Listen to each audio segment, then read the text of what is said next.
क्या आपने कभी सोचा है कि अमेरिका में आई एक हलचल कैसे भारत के शेयर बाजार को हिला सकती है? ऐसा क्या हुआ कि महज कुछ घंटों में निवेशकों के करोड़ों रुपए डूब गए? नैस्डैक में आई अब तक की सबसे बड़ी गिरावट ने ऐसा भूचाल लाया कि भारतीय बाजार भी कांप उठा।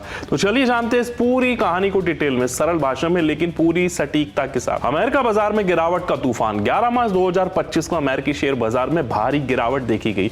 नैस्डैक 100 इंडेक्स में करीब $1.1 ट्रिलियन यानी लगभग 91 लाख करोड़ रुपए की पूंजी स्वाहा हो गई। यह अमेरिकी बाजार के लिए 2022 के बाद सबसे बुरा दिन रहा। टेक कंपनियों के शेयर औंधे मुंह गिर गए। एप्पल, माइक्रोसॉफ्ट, अमेज़न जैसी दिग्गज कंपनियों के शेयर 5 से 7% की भारी गिरावट दर्ज की गई। क्यों आई अमेरिकी बाजार में ये गिरावट? अब सवाल यह है कि आखिर अमेरिकी बाजार में इतना बड़ा क्रैश क्यों हुआ?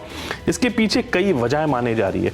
अमेरिकी फेडरल रिजर्व ने संकेत दी कि महंगाई को काबू में लाने के लिए वे जल्दी ब्याज दरों में इजाफा कर सकते हैं। इससे निवेशकों में डर बढ़ गया और उन्होंने भारी मात्रा में अपने शेयर बेचने शुरू कर दिए। अमेरिका बाजार में टेक कंपनियों का बड़ा वेटेज है और जैसे निवेशकों ने सुरक्षित निवेश की ओर रुख किया, सबसे ज्यादा बिकवाली इसी सेक्टर में देखी गई।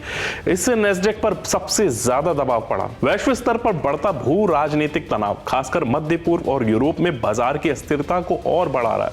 निवेशक रिस्क लेने को तैयार नहीं है और कैश में शिफ्ट कर रहे हैं। भारतीय बाजार पर क्या पड़ा असर? अमेरिका में आई इस सुनामी का असर भारत में भी देखने को मिला।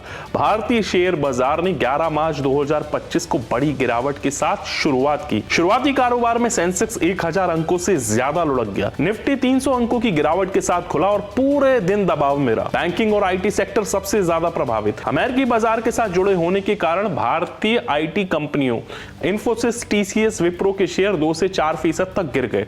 इंडसइंड बैंक जैसे निजी बैंकों के शेयर में 6% तक की गिरावट दर्ज की गई। निवेशकों के लिए सलाह: इस तरह की अस्थिरता में निवेशकों को धैर्य बनाए रखना और सबसे ज्यादा जरूरी है। विशेषज्ञ की राय में लंबी अवधि के निवेशकों को घबराने की जरूरत नहीं। गिरावट के बाद शेयर बाजार में रिकवरी की पूरी उम्मीद है। कम जोखिम वाले निवेश विकल्पों की ओर रुख करें जैसे कि गोल्ड, बॉन्ड्स आदि। जिन सेक्टर्स में ज्यादा दबाव है वहां निवेश करने से बचे। अब सबकी निगाहें अमेरिकी फेडरल रिजर्व के अगले कदम पर टिकी है। अगर ब्याज दरें बढ़ती है तो वैश्विक बाजारों में और अस्थिरता देखी जा सकती है।